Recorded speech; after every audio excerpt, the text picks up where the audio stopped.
The great hall on Zentara Prime was filled with creatures from across the galaxy. Some walked on two legs like humans, others slithered or floated through the air. All of them were there to decide the fate of humanity. Ambassador Sarah Chen stood alone in the center of the massive room. Her dark blue uniform felt heavy on her shoulders. Around her, hundreds of alien eyes stared down from floating platforms. The air hummed with translation devices that turned every word into sounds each species could understand. High Arbiter Veltash rose from the highest platform. The tall, gray-skinned alien had ruled the Galactic Council for over 200 years. His forearms moved as he spoke, and his voice carried easily through the chamber. "We are here today to judge the humans," Veltash announced. "For 300 years they have been on trial. We gave them a chance to prove they could join the civilized galaxy. They have failed." Sarah felt her heart sink, but she kept her face calm. She had expected this, but it still hurt to hear it said out loud. "The charges are clear," Veltash continued. "The humans are too aggressive. They refuse to follow orders. They think they know better than species who have traveled the stars for thousands of years." Another alien stood up. This one looked like a giant insect with bright blue wings. "They built colonies without asking permission," it buzzed through the translator. "They mine asteroids like they own them. They act like the solar system belongs to them alone." Sarah stepped forward. "May I speak in our defense?" Veltash nodded slowly. "You may try." Sarah looked around the room. These aliens had ruled the galaxy for so long that they thought they owned it. They decided which species could travel to other stars and which ones had to stay home. They controlled trade, technology, and even what planets could be settled. "Honored members of the Council," Sarah began, "humanity has never broken any of your laws. We stayed in our solar system as you commanded. We only built colonies on worlds that had no life. We never attacked anyone or threatened any other species. But you did not ask permission," said a creature that looked like a floating jellyfish. "The Council must approve all expansion even in your own system." "We built research stations and mining platforms," Sarah replied. "We needed resources to feed our growing population. We thought it was understood that we could use the empty worlds in our own star system." Veltash's eyes narrowed. "This is exactly the problem. Humans think. Humans assume. Humans do not follow the proper order of things. In a civilized galaxy, junior species wait for permission. They ask before they act. They show respect to their betters." Sarah felt anger rising in her chest, but she kept her voice steady. "We have contributed much to the galaxy. Our scientists have shared new technologies.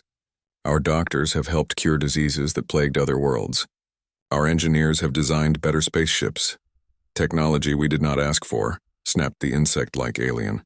"Humans always want to change things to make them better.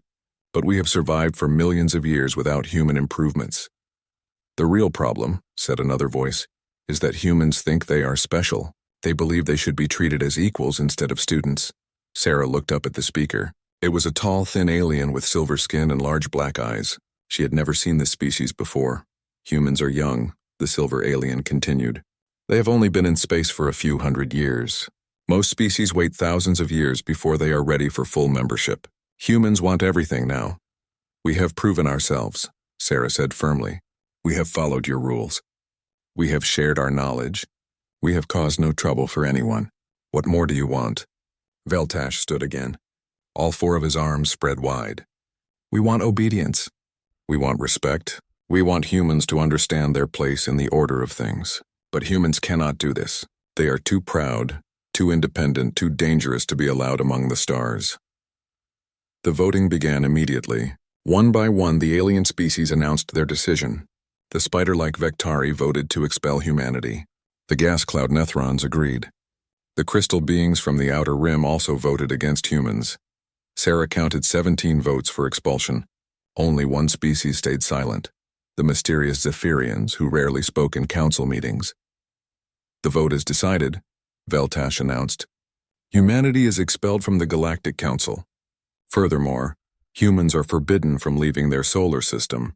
Any human ship found beyond the heliopause will be destroyed without warning." Sarah felt the blood drain from her face. This was worse than she had feared. They were not just being kicked out, they were being locked in their own system like prisoners.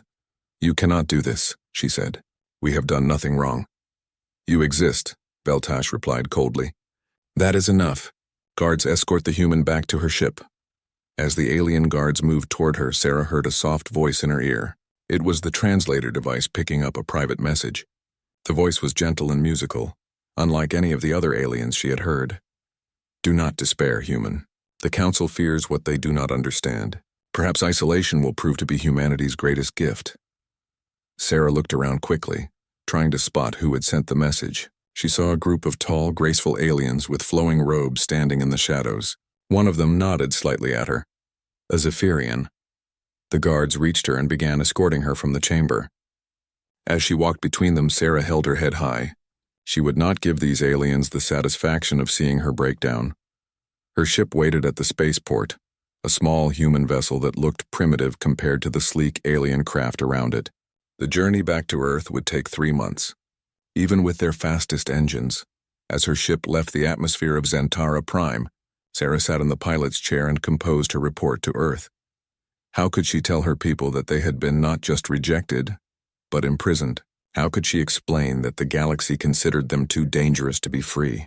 The message from the Zephyrian kept echoing in her mind. Perhaps isolation will prove to be humanity's greatest gift.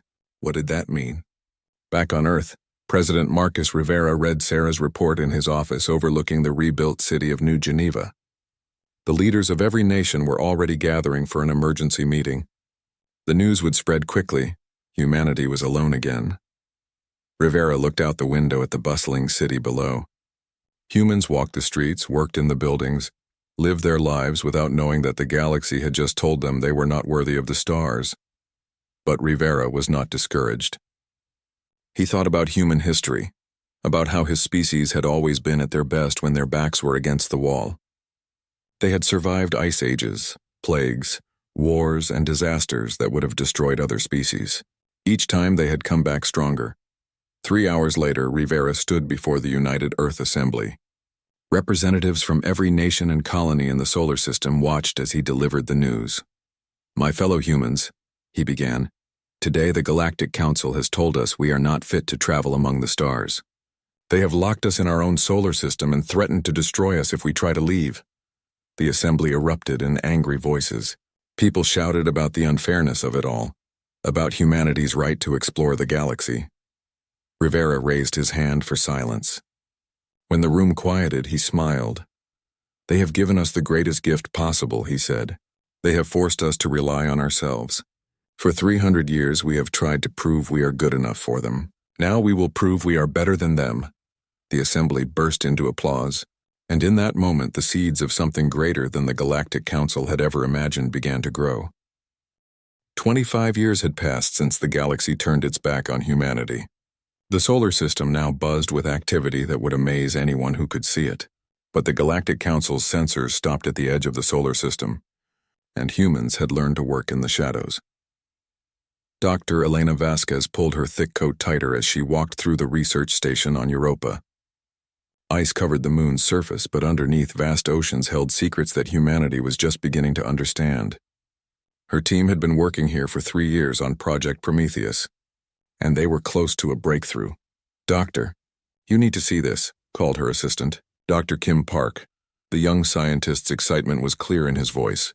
Elena hurried to the main laboratory. Banks of computers filled the room, their screens showing complex equations and energy readings. In the center of the room sat a small device that looked like a metal sphere covered in glowing blue lines. We did it, Kim said, his eyes bright with triumph. The fusion reaction is completely stable. No exotic matter needed, no dangerous radiation. It's producing 3 times more energy than anything the Council has. Elena stared at the device. For years, the Galactic Council had told humanity that their technology was primitive. They said humans would need thousands of years to develop real fusion power. But here it was, humming quietly on a simple metal table. How? She asked. Kim grinned. We stopped trying to copy their methods. We used human engineering instead. Turns out our approach to magnetic containment is completely different from theirs. They use brute force, we use precision.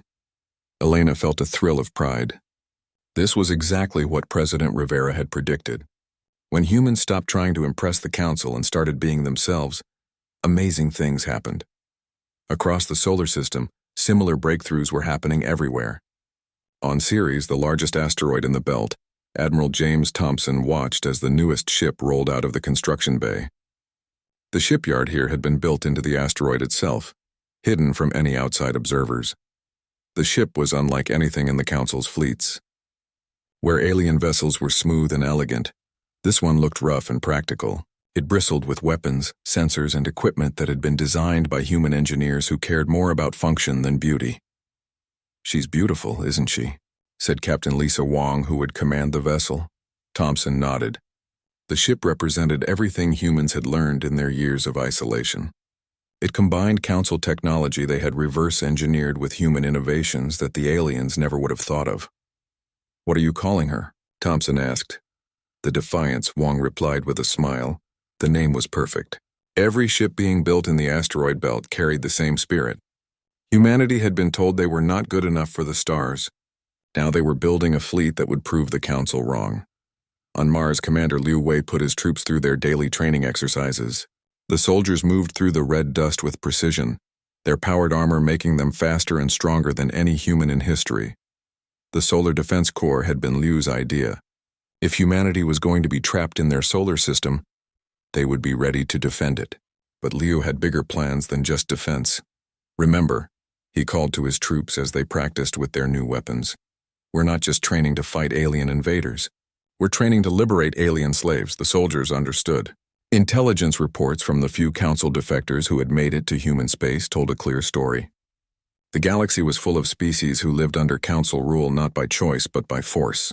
Hundreds of civilizations were little better than slaves, forced to mine resources and build ships for their alien masters. Liu believed that when humanity finally broke free of their prison, they would not be alone. But first, they needed the technology to reach other star systems. That breakthrough came on Titan, Saturn's largest moon. Dr. Raj Patel had been working on the problem for a decade. The Council's faster-than-light travel relied on technology that humans barely understood. But Patel had a different idea. "We don't need to copy their technology," he explained to his team. "We need to improve it." The hybrid drive that Patel's team developed was a masterpiece of human engineering. It took the basic principles of Council FTL travel and combined them with human fusion technology and artificial gravity systems that the aliens thought were impossible. The first test flight was conducted in complete secrecy. A small probe equipped with the new drive was launched from Titan toward the edge of the solar system.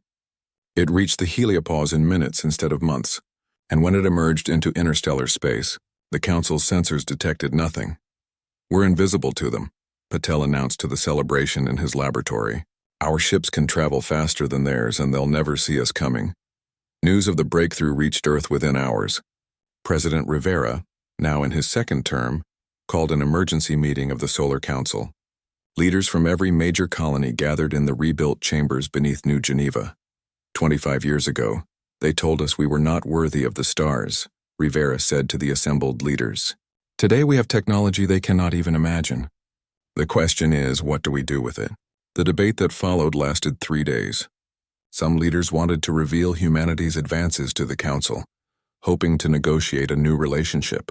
Others wanted to simply expand into space quietly, avoiding contact with alien civilizations. But the majority agreed with Rivera's proposal. It was time to reach beyond the heliopause, not to rejoin the Council, but to build something better. "We will not repeat the Council's mistakes," Rivera declared. "We will not conquer other species or force them to serve us. We will offer them something the galaxy has never seen, a choice." The first ships of the Human Liberation Fleet were already being prepared. Unlike the Council's massive vessels designed to intimidate and control, these ships were built for a different purpose. They carried medical supplies, food synthesizers, and advanced technology that could improve life on any world. But they also carried weapons. Not to conquer, but to liberate. Admiral Thompson stood in the command center on Ceres watching the final preparations. In 3 months, the first ships would leave the solar system on missions that could change the galaxy forever. "Are you sure about this, Admiral?" asked his aide, a young officer named David Chen, the son of Ambassador Sarah Chen, who had died 5 years earlier, still believing in humanity's eventual return to the stars. Thompson looked at the young man. David had his mother's determination, but he had been raised in a solar system that no longer waited for alien approval. Your mother always believed we would prove them wrong, Thompson said, but she was thinking too small. We're not going to prove them wrong. We're going to prove there's a better way. On Europa, Dr. Vasquez received the final orders for Project Prometheus. Her fusion technology would power the Liberation Fleet. Her artificial gravity systems would make long space voyages comfortable for alien refugees. Her communication networks would allow instant contact across interstellar distances. We're really doing this, she said to Dr. Park as they watched their equipment being loaded onto transport ships. Do you think we're ready? Park asked. Vasquez looked out through the laboratory's viewport at Jupiter hanging in the black sky above them. Somewhere beyond the giant planet's gravity well, alien civilizations waited for rescue they didn't even know was coming. The Council had millions of years to get ready, she said. They built an empire on fear and control. We've had 25 years, and we've built something based on hope and freedom. I like our chances. The final meeting before launch was held on Earth, in the same assembly chamber where President Rivera had first declared humanity's independence from the Council. But this time the mood was different. Instead of anger at their exile, there was excitement for their future. In 1 month, human ships will enter interstellar space for the first time in 3 centuries, Rivera announced. We go not as supplicants begging for acceptance, but as liberators offering freedom. We go not to join the galaxy as it is, but to help it become what it should be. The assembly erupted in cheers, but Rivera raised his hand for quiet. His expression was serious. The Council will not accept what we are about to do. They will fight us with everything they have. Some of us will not come home, but we go anyway because that is what humans do. We fight for what is right, even when the odds are against us. As the meeting ended and the representatives returned to their ships and stations, a message arrived from the edge of the solar system. The first scout ships had already detected Council patrol vessels beyond the heliopause. The aliens were still watching, still guarding humanity's prison. But they had no idea that their prisoners had become something the galaxy had never seen before. A species that would fight not for conquest, but for the freedom of others. The age of human expansion was about to begin. The human exploration ship Endeavour emerged from faster-than-light travel at the edge of the Kepler 442 system. Captain Sophia Reyes looked at the star map on her command screen. This was humanity's first step beyond their solar prison, and her crew was making history. Sensor sweep complete, Captain, reported Lieutenant Commander Jackson from the science station. We're detecting multiple ships in the inner system. Some are moving in attack patterns, Reyes frowned. The intelligence reports had mentioned mining operations in this system, but nothing about a battle. Put it on the main screen. The view screen showed a small space station orbiting a rocky planet.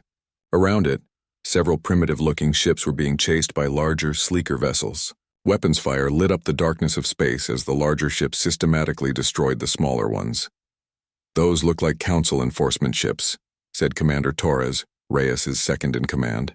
The smaller vessels appear to be some kind of mining craft. Any life signs? Reyes asked. Yes, Captain. The mining ships have crews. They're sending distress calls, but I don't recognize the language. Reyes studied the tactical display. The Council ships were clearly winning. In a few minutes, all the mining vessels would be destroyed. She thought about her orders. Observe and gather intelligence, but avoid contact with Council forces. Then she thought about the words President Rivera had spoken at the launch ceremony. We go not as conquerors, but as liberators. Red alert, she announced. All hands to battle stations. Weapons online. Captain, Torres said quietly, our orders were to avoid engagement. Our orders were to help any being seeking freedom from Council oppression, Reyes replied.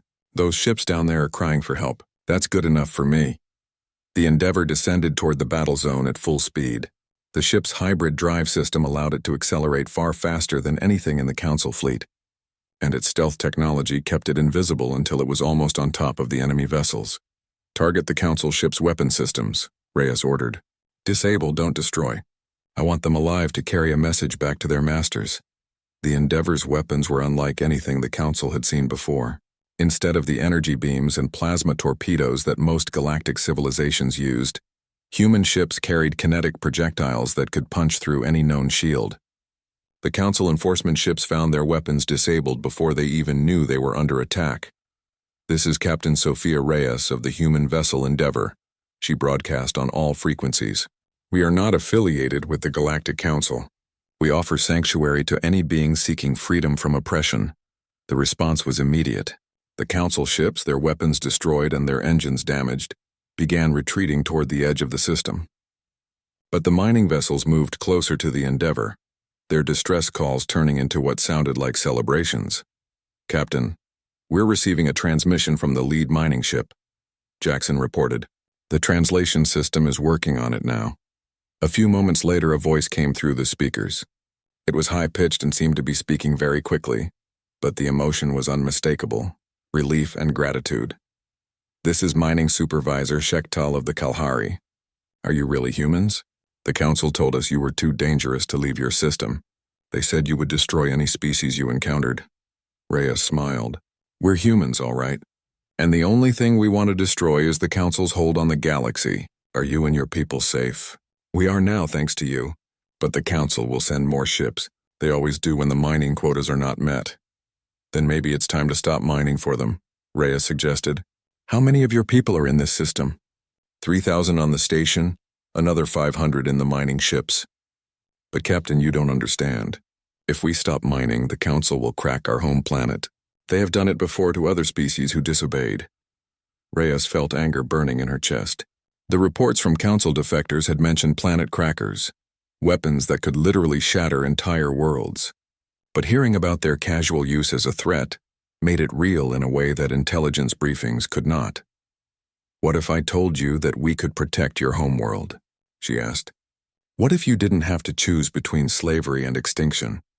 There was a long pause before Shektal replied. "Then I would say you are offering us something that has not existed in this galaxy for 1,000 years. Hope." Over the next 3 days, the Endeavor remained in the Kepler 442 system, while Reyes and her crew learned about the Kalahari. They were a reptilian species, barely a meter tall, with quick minds and nimble fingers that made them excellent miners and engineers. For over a millennium, they had been forced to strip their own worlds of resources to feed the Council's endless hunger for raw materials.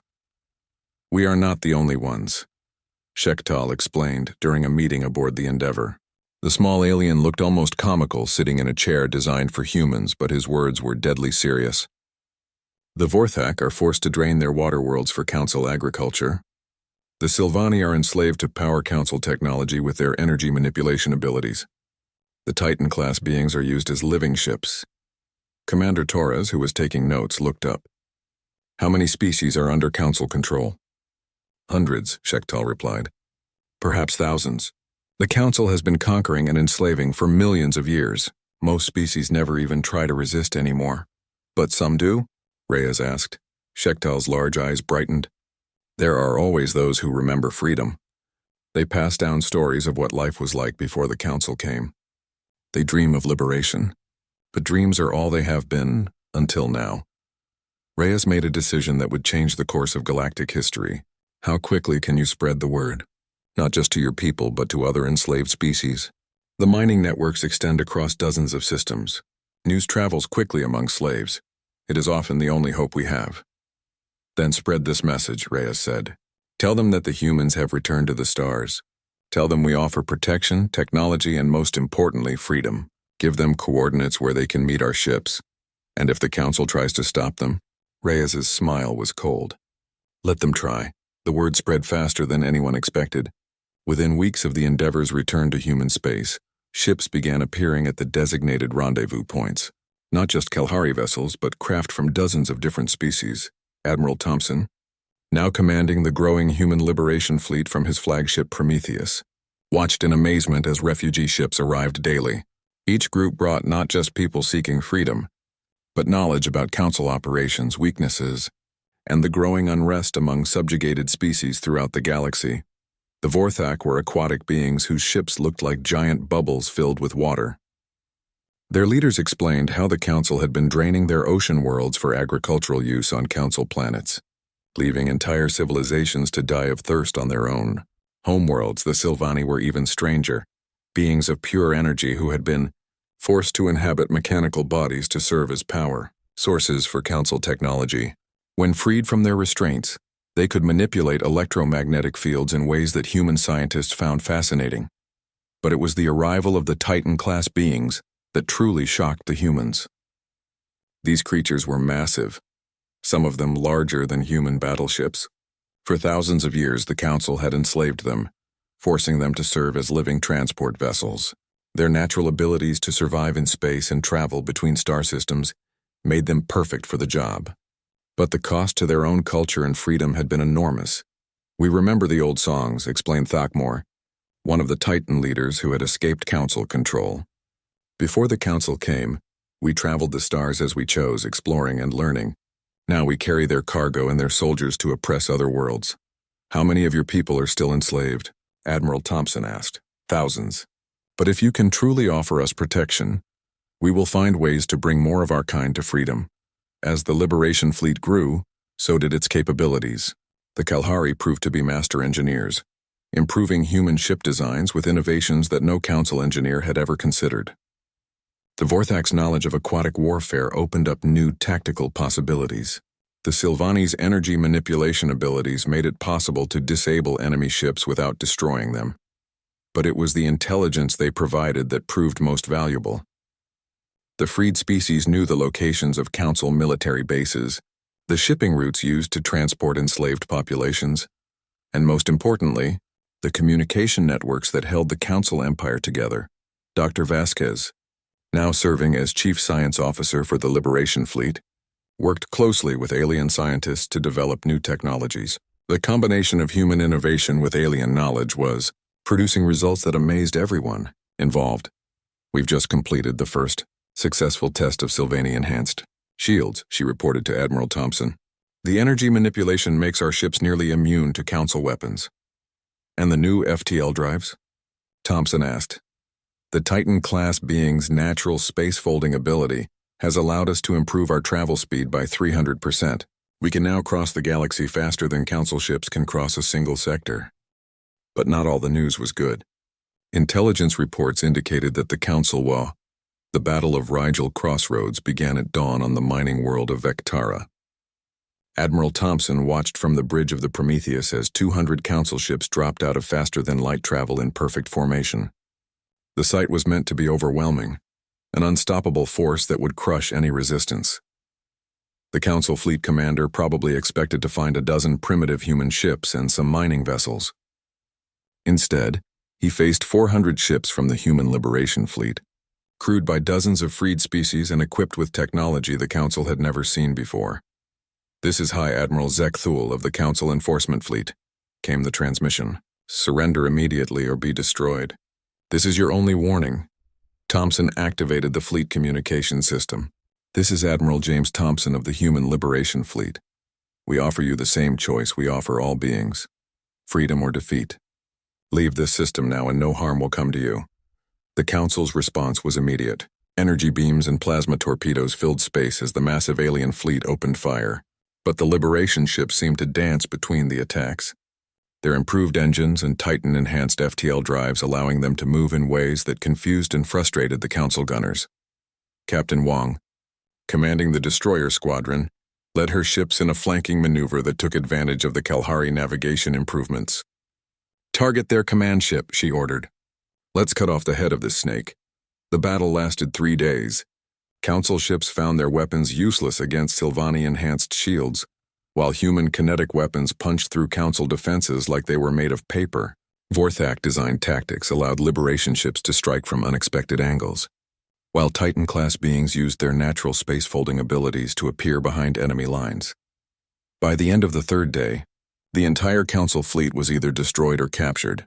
Not a single ship escaped to report back to their masters. But Admiral Thompson knew this was only the beginning. He stood before the assembled fleet commanders, human and alien faces united in grim determination. "Today we won a battle," he announced. "But the war is just starting. The Council has thousands of ships and millions of years of experience. They won't underestimate us again." He was right. Back on Zentara Prime, High Arbiter Veltash received the news of the fleet's destruction with cold fury. The Council chambers erupted in angry voices as alien leaders demanded action. "The humans must be stopped," declared the insect-like Ambassador Zixtar. "They are spreading rebellion throughout our territories. More than that, added the floating jellyfish creature Nevolus. They are teaching our slaves to fight back. 3 more systems have declared independence since the battle at Rigel. Veltash raised all 4 arms for silence. The time for half measures is over. Activate the planet crackers. We will make examples of the rebellious worlds. A shocked silence filled the chamber. Planet crackers had only been used a few times in Council history, and always as a last resort. The weapons could literally shatter entire worlds, killing every living thing on the surface. Surely there is another way, protested Ambassador Kolseth of the Hegemony. Planet cracking will make us look like monsters. We are not here to be loved, Veltash replied coldly. We are here to maintain order. Sometimes order requires terrible choices. The first target was Kalhari Prime, homeworld of the species that had started the rebellion. The massive planet cracker ship arrived in the system, its single weapon capable of destroying worlds charging slowly toward full power. But something unprecedented happened. As the weapon reached critical charge, it simply stopped working. The Sylvani refugees in the Liberation Fleet had learned to interfere with the device's energy matrix, while human engineers had developed countermeasures based on the same quantum principles that powered their fusion reactors. Impossible, whispered the planet cracker's captain as his weapons readings went dead. Nothing can stop a planet cracker. The Liberation Fleet that emerged from FTL around Kalhari Prime proved him wrong. Led by the Prometheus, dozens of ships began systematically disabling the massive weapon platform, while Kalhari defense forces evacuated the planet's population to hidden shelters. This is Admiral Thompson, came the broadcast to the planet cracker. Your weapon is useless now. Surrender your ship and we guarantee safe passage for your crew.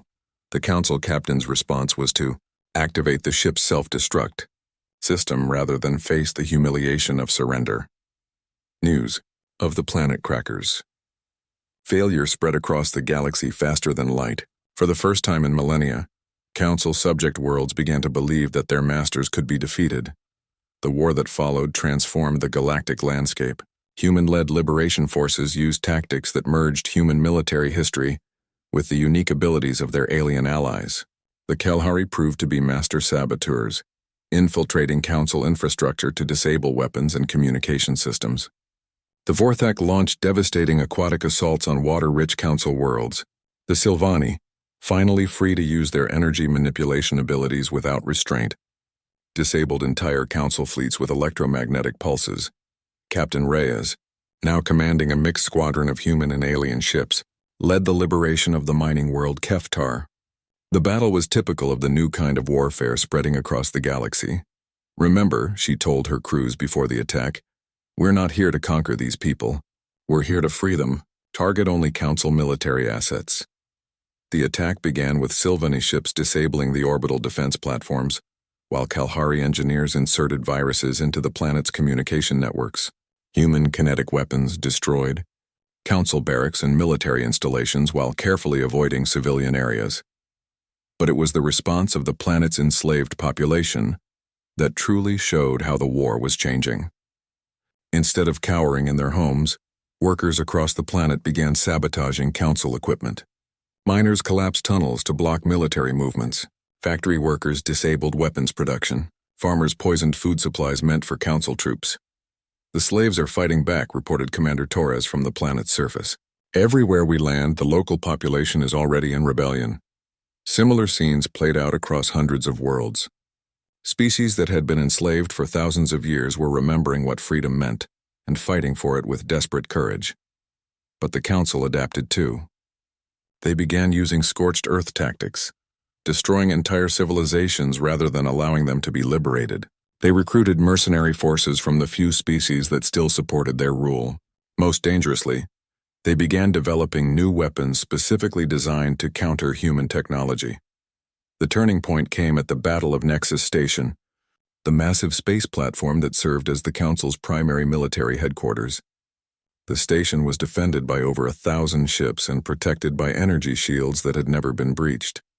Admiral Thompson led the assault personally, commanding a fleet that represented every freed species in the galaxy. As the liberation forces approached the station, they faced a weapon that no one had expected. A massive gravitational disruptor that could tear ships apart at the molecular level. "Admiral, we're losing ships," reported Captain Wong from her position on the fleet's flank. "The gravitational weapon is ripping apart our hulls." Thompson studied the tactical display. They were taking heavy casualties and the station's defenses seemed impenetrable. But then he noticed something. The Titan-class beings in his fleet were unaffected by the gravitational weapon. "Thackmore," he called to the Titan squadron leader. "Can your people get close enough to disable that weapon?" The massive being's response came through the ship's communication system. "We can try, Admiral. Our natural resistance to gravitational effects should protect us." What followed was one of the most incredible sights in galactic history. The Titan-class beings, some of them larger than human battleships, folded space around themselves and appeared directly next to the station's gravitational disruptor. Using their natural abilities, they began tearing the weapon apart with their bare hands. With the station's primary weapon disabled, the Liberation fleet pressed forward. Human kinetic weapons began punching holes in the station's shields, while Sylvani energy manipulation attacks disabled power systems throughout the massive structure. The battle lasted 18 hours. When it ended, Nexus Station was in Liberation hands, and with it, the Council's ability to coordinate their military response across the galaxy. But the real breakthrough came when Council military units began surrendering without fighting. At the Battle of Veltana, an entire Council fleet switched sides when their commander announced that he could no longer serve an empire that destroyed worlds to maintain power. "I became a soldier to protect civilization," announced Admiral Kethvar as his ships joined the Liberation fleet. "The Council has become the very thing we once fought against." More defections followed. Species that had served the Council for millennia began questioning whether their ancient empire was worth preserving. Even some of the founding Council races started to waver in their support. The war reached its climax when Liberation forces reached the outskirts of the Zentara system. The final battle would be 5 years after the fall of the Galactic Council. The galaxy was transformed beyond recognition. Admiral Thompson stood on the observation deck of the Terra's Promise, watching as ships from hundreds of different species moved through space in peaceful formation. The sight still amazed him even after all this time. "Admiral," called his aide Lieutenant Shektal, the son of the Kalhari leader who had first welcomed humanity's help. "The delegates are arriving for the anniversary celebration." Thompson nodded but continued watching the ships outside. Each vessel represented a species that had chosen to join the Terran Democratic Alliance freely, not because they were forced or threatened, but because they believed in the principles that humanity had brought to the stars. The Alliance now spanned over 300 star systems, but unlike the old Council, membership was voluntary and governance was distributed. Each member species maintained complete control over their own worlds while contributing to the collective defense and prosperity of all. On Earth, President Rivera prepared for what would be his final major speech as leader of humanity. The rebuilt assembly chamber was packed with representatives from across the galaxy, many of them former Council slaves who now served as equals in the Alliance government. 5 years ago, Rivera began, we stood in these same chambers and declared that we would build something better than what the galaxy had known. Today we celebrate not just our victory over the Council, but our success in creating a new kind of civilization. The applause that followed came from voices that spoke dozens of different languages, but all carried the same message: gratitude for the freedom that humanity had brought to the stars. Dr. Vasquez, now Director of Alliance Sciences, presented her annual report on the technological breakthroughs that had been achieved through cooperation between hundreds of species. The advances were staggering. Medical treatments that could cure diseases that had plagued entire civilizations, terraforming techniques that could turn dead worlds into gardens, and even the beginnings of technologies that might one day allow travel between galaxies. When species work together as equals instead of masters and slaves, she explained, the results are beyond anything any single civilization could achieve alone. But perhaps the most remarkable transformation had occurred on the former Council worlds themselves. Zentara Prime, once the seat of galactic oppression, had become a center of learning where former enemies worked together to ensure that such tyranny could never rise again. The Council's vast archives, now open to all, revealed the true history of the galaxy. Hidden records showed evidence of dozens of previous species who had tried to challenge the Council's authority, over millions of years. All of them had been completely eliminated, their worlds destroyed, their very existence erased from official records. We were not the first to dream of freedom, explained Professor Velneth, a former council historian who now taught at the Zentara Institute for Galactic Studies. But we were the first to have allies who refused to abandon us. The former High Arbiter Veltash had been among the last council leaders to surrender. He now lived in exile on a remote world, writing memoirs that few bothered to read. His final transmission before surrender had been broadcast across the galaxy. The humans have won not because they were stronger, but because they offered something we never could: hope. Not all former council species chose to join the alliance. Some retreated to distant worlds, maintaining their old ways in isolation. Others simply disappeared beyond the galaxy's edge, perhaps seeking to start over in other stellar formations. The alliance let them go. Unlike the council, they did not force anyone to accept their way of life, but most chose integration. The hegemony worlds, once proud enforcers of council rule, became centers of art and culture where former enemies learned to appreciate each other's differences. The Vectari spider people, who had been master shipbuilders under the council, now created vessels that were both beautiful and functional, combining aesthetic vision with practical engineering. Captain Sophia Reyes, now promoted to admiral and commanding the Alliance's exploration fleets, led the missions that made contact with civilizations beyond the former council territory.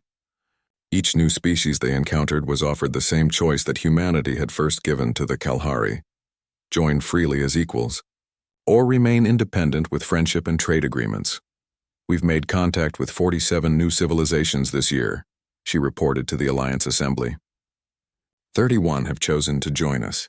The others have established diplomatic relations and trade partnerships. Not a single species has chosen hostility. The transformation was visible in everyday life across Alliance space. On the mining worlds where Kalahari had once labored as slaves, mixed crews of humans, aliens, and automated systems worked together to extract resources that benefited everyone. The water worlds of the Vorthak, once drained to feed council agriculture, were being restored to their former beauty while still producing food for the galaxy.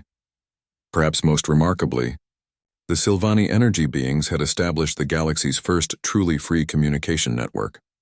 Using their natural ability to manipulate electromagnetic fields, they created an instantaneous information system that connected every Alliance world. News, ideas, and culture flowed freely across thousands of light years. The Titan-class beings had become the Alliance's most valuable partners in exploration and diplomacy. Their natural ability to survive in space and travel between star systems without ships made them perfect ambassadors to distant civilizations. More importantly, their ancient memories held knowledge about the galaxy that even the Council had forgotten. "We remember the time before the Council," explained Thakmor during a gathering of Alliance leaders.